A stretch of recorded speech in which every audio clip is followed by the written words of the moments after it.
네, 오늘도 거룩한 하나님의 말씀으로 승리하시는 귀한 하루 되시길 바랍니다. 사람은 누구나 행복을 추구합니다. 그런데 정작 행복을 바라는 그 집에서 불행한 일이 벌어집니다. 여러분, 모처럼 맞은 휴일을 떠올려 보세요. 엄마는 어디로든 나가 바람을 쐬고 싶어요. 그런데 아이는 종일 게임을 실컷 하는 것이 행복입니다.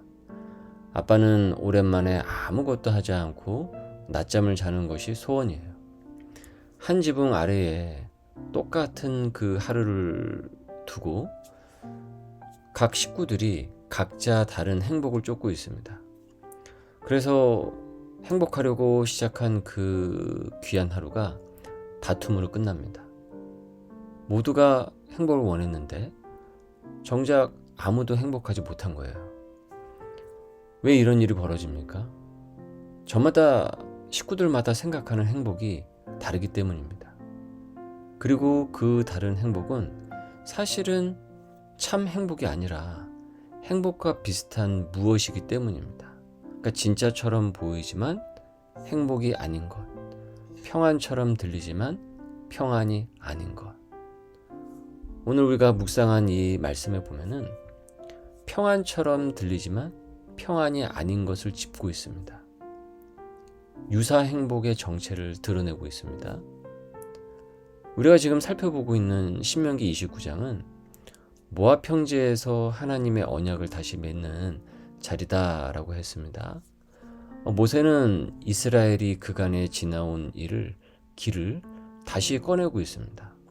애굽에서 살던 일, 여러 나라를 통과하던 일, 그리고 그 길에서 본 것들, 경험한 것들, 그리고 목석과 은금으로 만든 우상들입니다. 모세가 지금 경고하는 위험은, 그가 주목하는 것은 사람의 마음입니다. 남자나 여자나 가족이나 지파 가운데 오늘 그 마음의 중심이 어디에 있는지를 짚고 있습니다. 그리고 그 마음이 여호와를 떠나게 될 때 얼마나 그것이 이스라엘 공동체를 파괴하고 힘들게 하는지, 그리고 평안이 없어지게 하는 일들인지를 전하고 있습니다. 자, 본문에서는 그것을 독초와 쑥의 뿌리다 라고 부르고 있습니다. 여러분, 뿌리라는 게 땅 위로 드러나지 않습니다. 이게 땅 밑에 있어요. 그래서 작고 숨어 있고 처음에는 그래서 그게 아무것도 아닌 것처럼 보여요. 드러나지가 않으니까요. 그러니까 죄라는 것이 여러분 언제나 그렇게 들어온다라는 겁니다. 이게 처음서부터 나 죄다 하면서 들어오는 것이 아니라는 거예요. 어디선가 씨가 뿌려져 가지고 거기서부터 뿌리가 내리고 서서히 자라기 시작을 한다는 거죠. 여러분, 위험한 것이 처음부터 위험한 얼굴로 오는 것이 아니지 않습니까? 작은 모습으로 들어와 전혀 경계하지 않는 그 모습으로 들어와서 끝내 우리의 인생을 송두리째 망가뜨립니다. 그래서 우리는 작은 것이라도 그냥 두어서는 안 됩니다.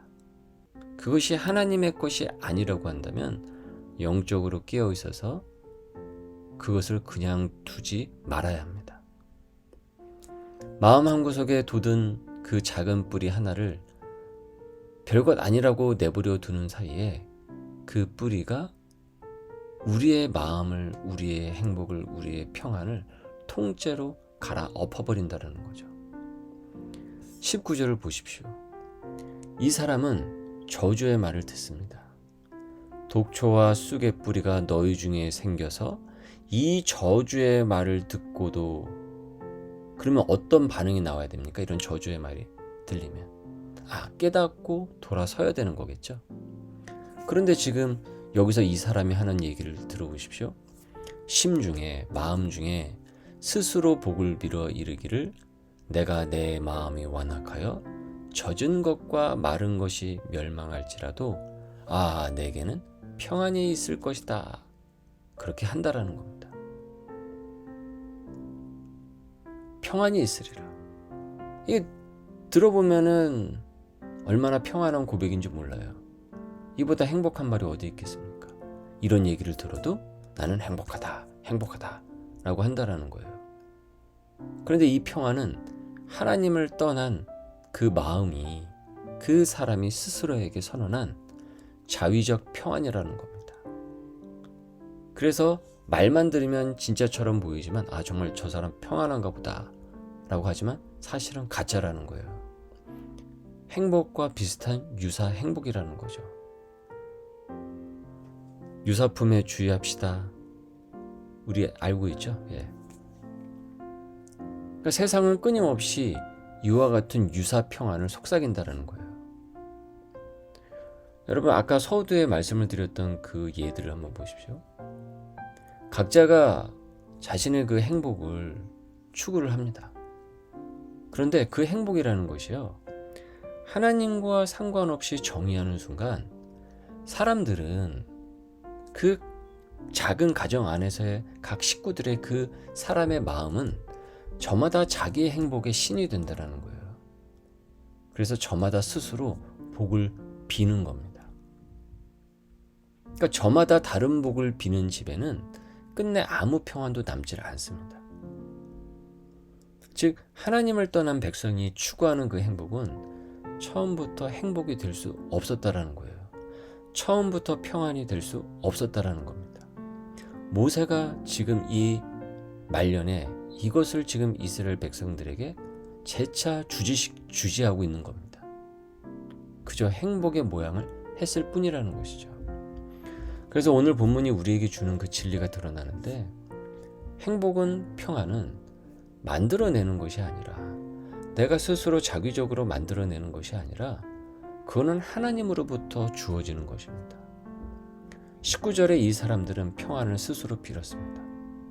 스스로 자기적으로 어떻게든 만들어내서 쥐어짜내서 스스로 빌었어요. 그런 저주가 오고 있음에도 스스로 정신승리를 하면서 나는 평안하다, 행복하다, 그러면 나도 행복해지겠지, 그렇게 한다라는 거예요. 그런데 스스로 빈 복, 그것이 바로 가짜의 정체라는 거죠. 그렇게 참된 평안은 내가 짜내는 것이 아니라, 인위적으로 자기적으로 만들어내는 것이 아니라 하나님으로부터 주어지는 것입니다. 거룩한 하나님으로부터 주어지는 것입니다. 그 평안은 그래서 거룩함의 자리에서 주어지게 됩니다. 각 식구가 거룩한 하나님을 쫓을 때 거기서 행복과 평안이 오게 되는 것이, 각자가 생각하는 그 행복을 쫓는 한 결코 그 가정에는 행복이 자리 잡을 수가 없습니다. 신명기가 지금 이 모든 경고를 언약과 거룩에 묶은 이유가 여기에 있는 거예요. 거룩은 의무란 금지가 아니에요. 거룩은요, 온전히 하나님께 속하는 것이고요, 참된 행복이 자라는 토양이 됩니다. 그런데 이 토양을 벗어난 행복은 꺾여진 꽃, 뽑혀진 꽃과 같습니다. 시들어가고 있다는 거죠. 예수님은 이 평안을 대해서 구분을 지으면서 말씀을 하세요. 요한복음 14장 27절, 평안을 너희에게 끼치노니 곧 나의 평안을 너희에게 주노라. 내가 너희에게 주는 것은 세상이 주는 것과 같지 아니하리라. 진짜 평안은 주님으로부터 주어지게 되는 거고, 거룩한 하나님으로부터, 주님으로부터 주어지는 것이지 세상이 주는 것이 아니라는 겁니다. 그것이 우리의 온전한 영혼의 평안과 행복을 주관하지 못한다라는 거예요. 그래서 세상이 주는 것은 하나님이 없는 평안입니다. 하나님이 없는 평안, 행복 추구는 결국 자기의 이기적 기쁨을 위해 달려갈 수밖에 없습니다. 죄성이 많은 인간이 추구하는 그 정의되지 않은 그 유사한 행복은 자신도 남도 행복하고 평안하게 만들지 못합니다. 즉, 하나님이 주는 거룩함이 기반이 될 때만 우리는 행복을, 평안을 얻게 됩니다. 가정은 저마다 제 뜻을 관철해서 평안해지지가 않죠. 가정은 평안을 주시는 한 분 앞에 함께 모일 때 평안해지기 시작합니다. 누군가가 그것을 시작을 하게 될 때 평안에 점점 가까워지게 됩니다. 우리가 이 말씀 앞에 이 아침에 나온 이유도 여기 있지 않습니까? 우리는 스스로 복을 빌려고 나온 것이 아니죠. 우리가 스스로 복을 만들려고 지금 이 시간에 말씀 앞에 선 것이 아닙니다. 하나님이 주시는 평안을 받으려고 나왔습니다. 그래서 이제 우리는 유사 행복과 비슷한 그 무엇에 더는 속지 않아도 되는 겁니다. 거룩의 그 자리에서, 곧 온전히 주님께 속한 그 자리에서 우리는 진짜를 받기 때문이죠. 그리고 그 받은 행복은 빼앗길 수 없습니다. 내가 만든 것이 아니기에 세상에 거두어갈 수 없습니다. 그렇게 그 평안을 품고 오늘 하루를 살아가는 우리의 가정, 우리의 교회가 될 수 있기를 여러분 기도하시길 바랍니다. 주님이 주신 그 행복은요, 우리 안에 머물고, 그리고 하나님께서 우리를 통해서 흘려보내셔서 더 많은 이에게 참된 그 평안을 끼치도록, 흘려보내도록 인도하실 것입니다.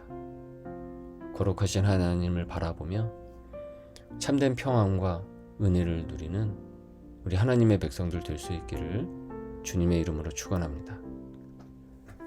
거룩하고 강하신 하나님 아버지, 저희는 행복을 쫓으면서도 정작 행복에 이르지 못한 죄인들입니다. 저마다 다른 복을 빌다 보니 스스로 유사 행복이라는 허망을 쫓았고 스스로에게 평안을 선포했습니다.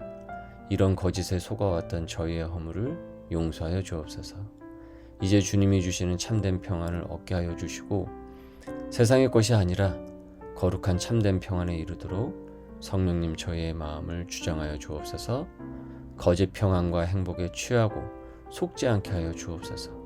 우리의 가정을 진짜 평안을 주시는 한 분 앞에 함께 모이도록 인도하여 주시고 우리의 교회가 그 평안 위에 굳건히 세워질 수 있도록 인도하여 주옵소서. 거룩이 곧 이 땅에서의 능력임을 확신하며 거룩하신 하나님을 중심에 둘 수 있도록 오늘도 인도하여 주옵소서. 감사드리며 예수님의 이름으로 기도드립니다. 아멘.